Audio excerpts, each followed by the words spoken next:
हमदर्दी का किरदार इंतहाई अहम है। ये एक कामयाब और खुशगवार इज़्दिवाजी ज़िंदगी की बुनियाद है। हमदर्दी के बगैर ये रिश्ता कमज़ोर पड़ जाता है। अपने शरीक हयात के एहसासात, ज़रूरियात और नुक्ता नज़र को समझना बहुत ज़रूरी है। जब हम एक दूसरे की बात सुनते हैं और उसे अहमियत देते हैं तो मोहब्बत बढ़ती है।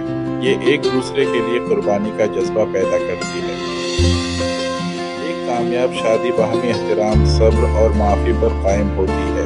हमदर्दी हमें उन तमाम खूबियों को अपनाने में मदद देती है।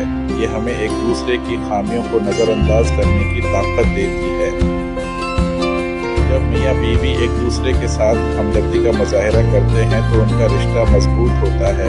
वो एक दूसरे के दुख सुख में बराबर के शरीक होते हैं। ये रिश्ता अल्लाह की रहमत का मजहर बन जाता है।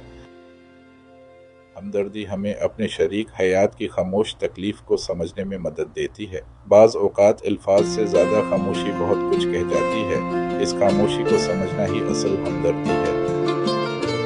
ये हमें एक दूसरे की कामयाबियों पर खुश होने और नाकामियों पर सहारा देने की तरगीब देती है। जब हम एक दूसरे के लिए ढाल बनते हैं तो ज़िंदगी के चैलेंजेस आसान हो जाते हैं। हमदर्दी के ज़रिए ही हम अपने शरीक हयात की छोटी छोटी बातों का ख्याल रख पाते हैं। ये छोटी छोटी बातें ही रिश्ते में मिठास घोलती हैं। ये मोहब्बत और अपनायत का एहसास दिलाती हैं।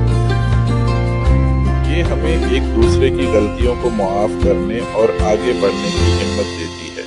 कोई भी इंसान कामिल नहीं होता और हमदर्दी हमें एक दूसरे की कमज़ोरियों को कबूल करना सिखाती है। हमदर्दी का मतलब ये भी है कि हम अपने शरीक हयात के ख्वाबों और ख्वाहिशात का एहतराम करें, उनकी हौसला अफजाई करें और उन्हें पूरा करने में उनका साथ दें। ये एक दूसरे के लिए बेहतरीन दोस्त बनने